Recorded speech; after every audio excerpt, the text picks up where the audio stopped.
Hey Foreverlies, it's just Maddie in this video, and today I am going to be doing the controversial parenting tag. I've seen this tag going on for quite some time now, and I finally decided that I would give it a go because a lot of the things I do as a parent are considered controversial. And they were the kind of things my mom did when I was a kid, so I never really thought of them as controversial. I just kind of thought of them as, okay, you have a baby, this is what you do. But I have a list on my phone of things that are considered controversial, that are hard to agree or disagree on for some people. And we are just going to go off that, and I'm going to say if I use this parenting method, and if I do, why do I use it? If I do not, why don't I? So let's get into it. Okay, so the first one that I am doing is breastfeeding versus bottle feeding. I breastfeed personally, and I do think breastfeeding is the best thing for your child. It has numerous benefits for not only your baby, but it has numerous benefits for you. So I think if you can breastfeed, do it. It's awesome. It's the best possible nutrition there is for your child, but I do not have a problem with bottle feeding. I know some mothers, they can't breastfeed or they have to work, so they have to bottle feed, and I don't have a problem with that. While I do think breastfeeding is the best thing, I also understand the fact that some mothers have to formula feed. And I think it's so awesome that science has been able to create something that our babies can drink instead of breast milk. And I think that's awesome that that is an option. And we're really lucky to live in a date and time that that is an option. So, next controversial parenting thing is spanking. Well, Everly's not at an age where spanking is really an option for me because she is almost 16 months, and obviously spanking a 16-month-old would be pretty cruel. But I personally, I'm against spanking because let's say your kid goes up to another kid and smacks him. So how are you going to punish them? If you punish them by spanking them, that's basically saying, oh, you hit another kid? I'm going to hit you now because hitting's not okay. I think that's ridiculous.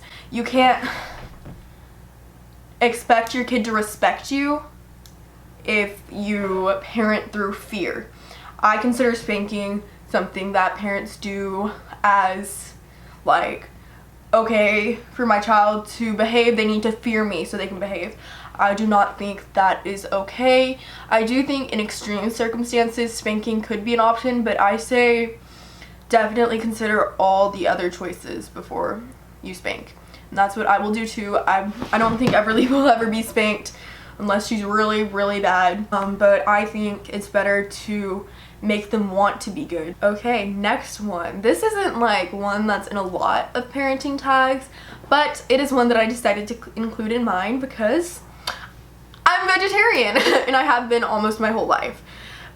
My mom actually raised me pescatarian, but I rarely ate fish, so I consider myself vegetarian because meat always would upset my stomach. The topic is raising kids vegan or vegetarian. And people say that it is actually child abuse to raise your kid vegan or vegetarian. And I would have to completely disagree with that. I think raising your kid vegan and vegetarian is perfectly normal as long as they're getting the nutrition they need and taking supplements and just staying healthy. I honestly think it is more cruel to...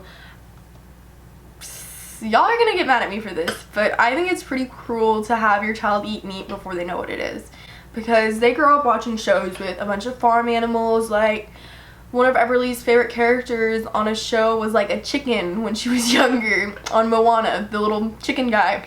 That was one of her favorite characters. She'd always get so happy when she sees it.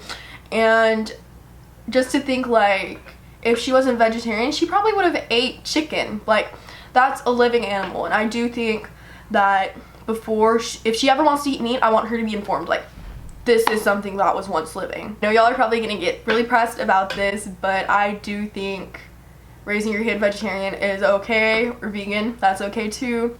I think kids should know what they're eating, and when you're a little baby, you do not know that you are consuming flesh. And no hate to people who eat meat, because I know that is very mainstream and it's considered normal, but personally, I want Everly to know what she's eating.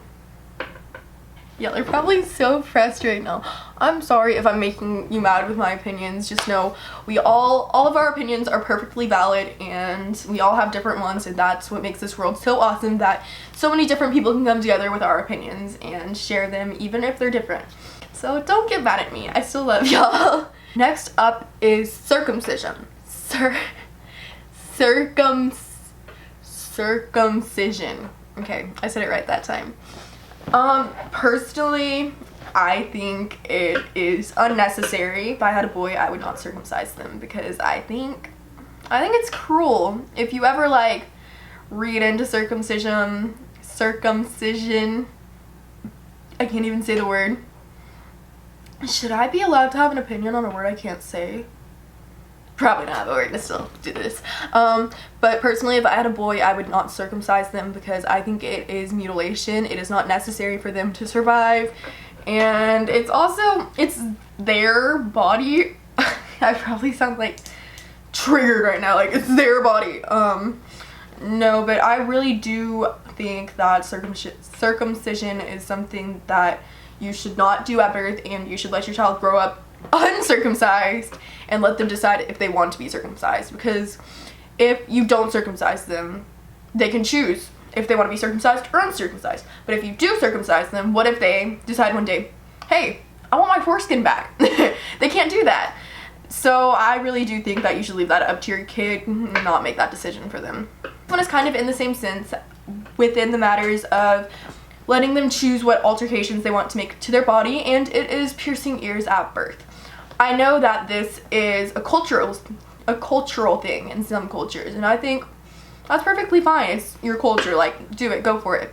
But I personally, there is no like cultural thing for me or religious thing for me that interferes with me not getting my daughter's ears pierced, because my daughter is almost 16 months old, as I said before. But I personally would not pierce my daughter's ears at birth, just because one day if she decided, hey, I don't want to have my ears pierced, she's like 5 years old, and like, Mom, why did you pierce my ears? I would feel bad, you know, because the holes in her ears pretty permanent, and if she didn't want them, I'd feel bad. So that, once again, I want to let her choose. That's why I did not pierce her ears when she was born.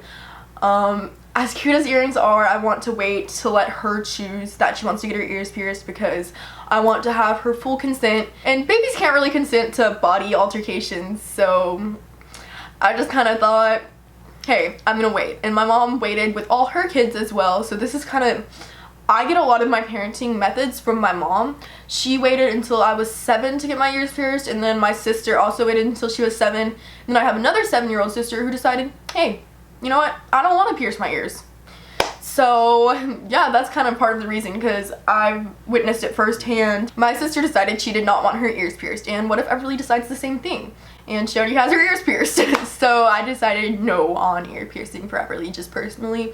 But I think it's fine as long as you're not harming your child. I think it doesn't bother me.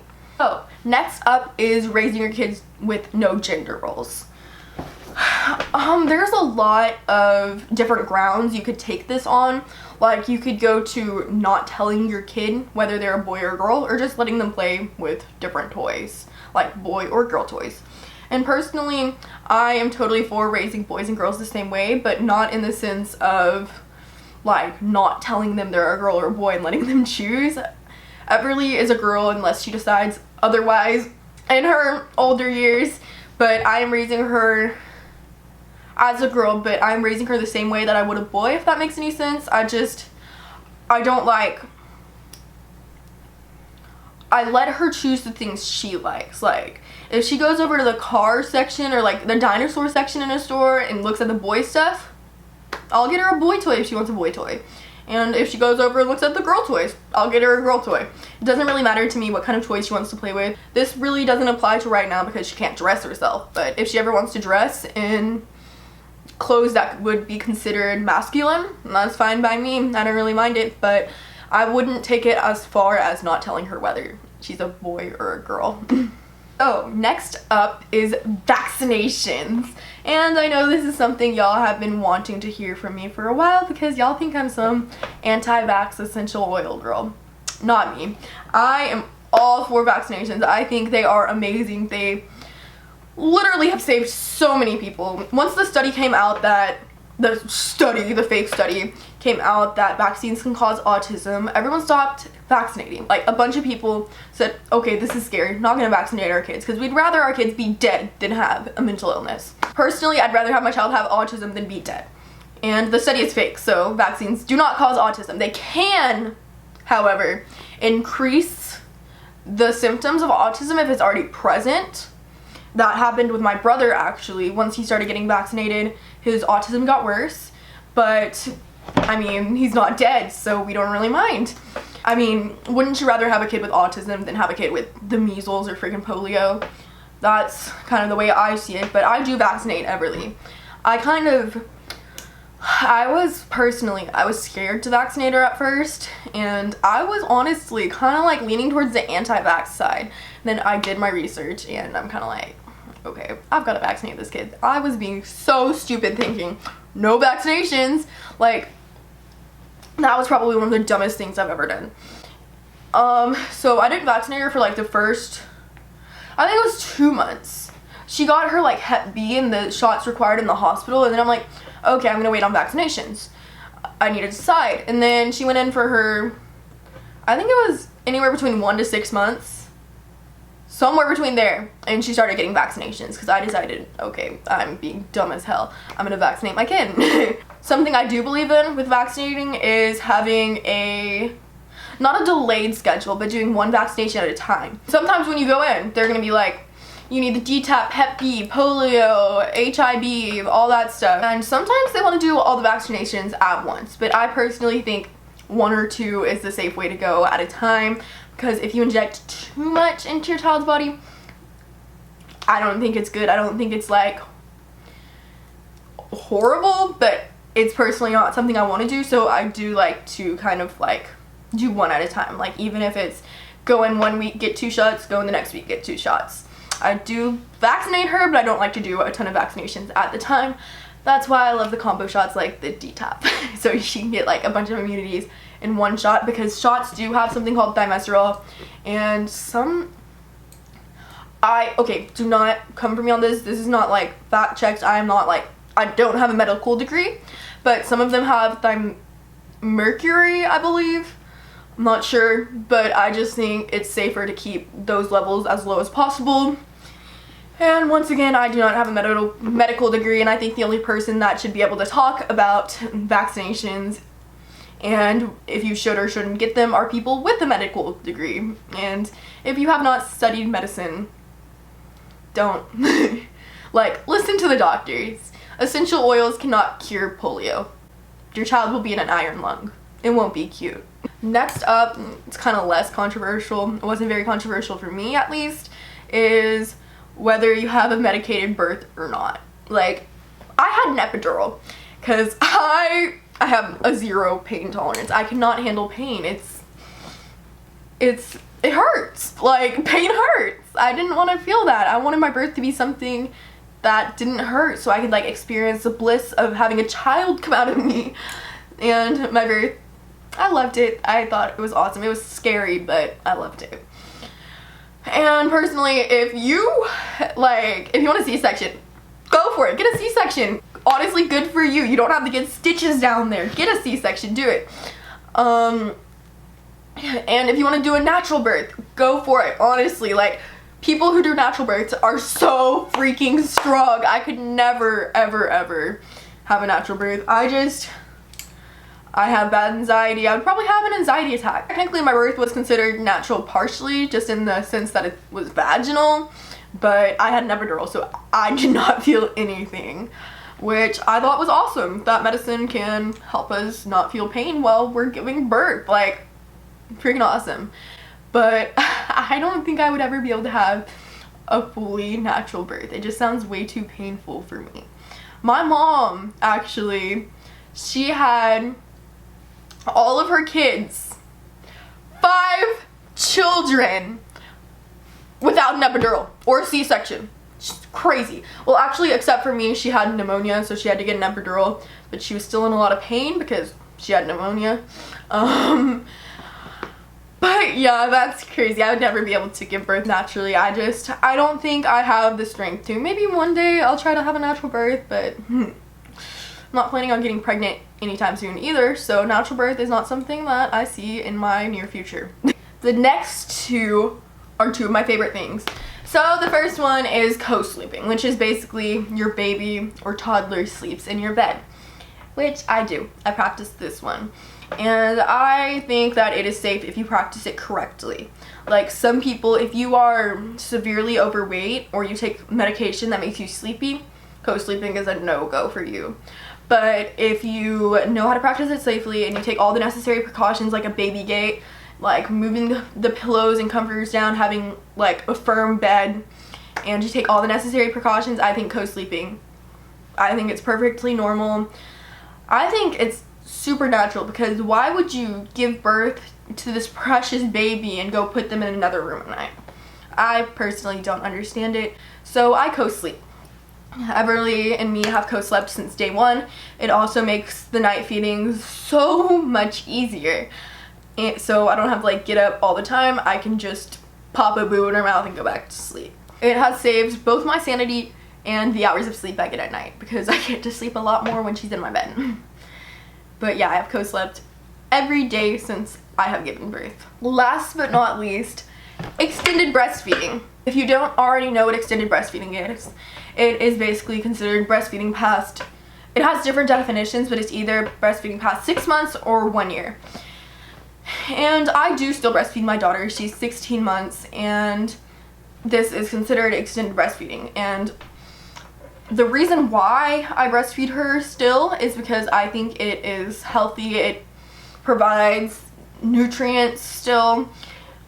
I know like at 1 you're supposed to start giving them cow's milk, but why would I give my daughter milk from another mammal if I have a milk that's specially formulated for her from my body? I just don't understand it. So I still do breastfeed. I breastfeed probably more than most people do at 16 months if you're doing extended breastfeeding. She still breastfeeds like every 3 to 5 to 7 hours. It just depends on the day. Sometimes she can go like 5 hours, 7 hours without nursing, but most of the time she likes to nurse often. It's not like a full feeding session each time though. It's just kind of like take a few sips and then she's done. But I do plan on breastfeeding until she is at least 2 or 3. And I know a lot of people are saying, ew, gross, you're gonna breastfeed a toddler.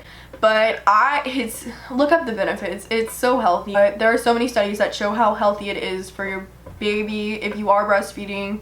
I totally recommend extended breastfeeding. Yeah, I think that basically wraps up this video.